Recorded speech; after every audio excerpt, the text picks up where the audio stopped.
नमस्कार दोस्तों, स्वागत है आपका फिर से एक नई वीडियो में। दोस्तों यूक्रेन और रूस में अब जो है जंग ज़मीनी हो चुकी है। यानी कि पहले रूस जो था वो अपने फाइटर जेट से अटैक करता था, कई सारे मिसाइल अपने यूक्रेन के बड़े बड़े शहरों में, रिहायशी शहरों में बड़े बड़े टावर पे दागा। उसके बाद से अब वो आस्ते आस्ते 3 एरिए से कैप्चर करने लगा। यानी कि जो नक्शा है यूक्रेन का, अब उसको पूरी तरह से हथियाने की कोशिश कर रही है रूस ने, और लगातार किया जा रहा है। यहाँ तक कि यूक्रेन के जो राष्ट्रपति है उसने साफ साफ कहा है कि बस महज अब वो जो है 48 घंटे ही, उन्होंने कहा था 96 घंटे, लेकिन अब 48 घंटे ही टिक सकते हैं रूस के सामने में। क्योंकि मैं बता दूं आपको, रूस की जो पावर है वो उस पावर के लगभग 5% ही यूक्रेन के ऊपर इस्तेमाल किया है, जिस वजह से इतनी मतलब आस्ते आस्ते धीरे धीरे कह सकते हैं कि वो सारे शहर को कैप्चर कर रहा है रूस। लेकिन साफ साफ ये भी कहा है रूस ने कि वो आम नागरिक जो होते हैं, जो नॉर्मल सिटीजन होते हैं, उनके ऊपर किसी भी तरह से कोई भी हमला नहीं किया जाएगा। लेकिन यूक्रेन ने जो बयान दिया है उसने साफ साफ कहा है कि लगभग 200 के लगभग जो आम नागरिक मारे गए हैं, और सैनिक की तो बात ही हटाइए। तो इस तरह से रूस जो है वो आस्ते आस्ते कैप्चर कर रहा है। लेकिन इसमें अमेरिका अब दखल देने की सोच रहा है।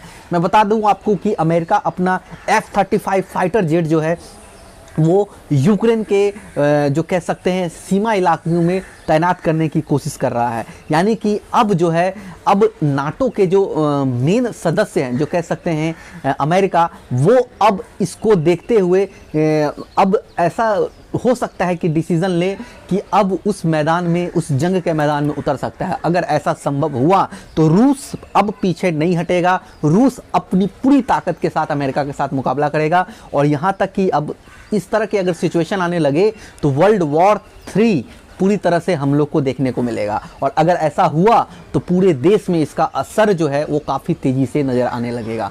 तो दोस्तों, अभी फ़िलहाल हमारे माननीय प्रधानमंत्री नरेंद्र मोदी जी बात करने की कोशिश कर रहे हैं रूस से, क्योंकि रूस के साथ भारत का एक अलग रिश्ता चलता आ रहा है बहुत दिनों से।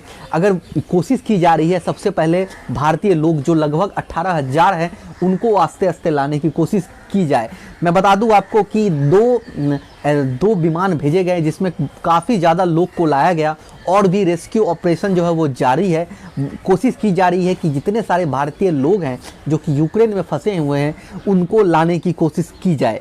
तो ये लगातार जारी है, और इससे रूस को बार बार बताया जा रहा है, हमारे मंत्री द्वारा, विदेश मंत्रालय द्वारा हमेशा से रूस के टच में रखा गया है कि वो इस तरह के हमले ना करे अभी, क्योंकि उनका भारत का जो विमान है वो सबसे पहले यूक्रेन जा करके उन सभी को एक अलग रास्ते से लाने की, पोलैंड होते हुए लाने की कोशिश की जा रही है।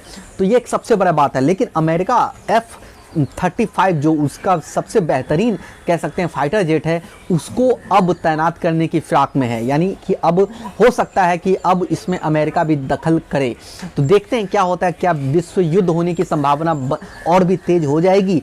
आज पूरी दिन की खबर जो है वो आपको कल सुबह सबसे पहले हमारा चैनल बताएगा। तो देखते हैं क्या होता है। जो भी होगा पूरी जानकारी आपको हमारे वीडियो के माध्यम से सबसे पहले आप लोगों तक पहुँचेगा। तो दोस्तों, फिलहाल अभी के लिए इतना ही। मिलते हैं एक नई वीडियो में एक नई अपडेट के साथ। तब तक के लिए आप खुश रहिए, सुरक्षित रहिए। जय हिंद।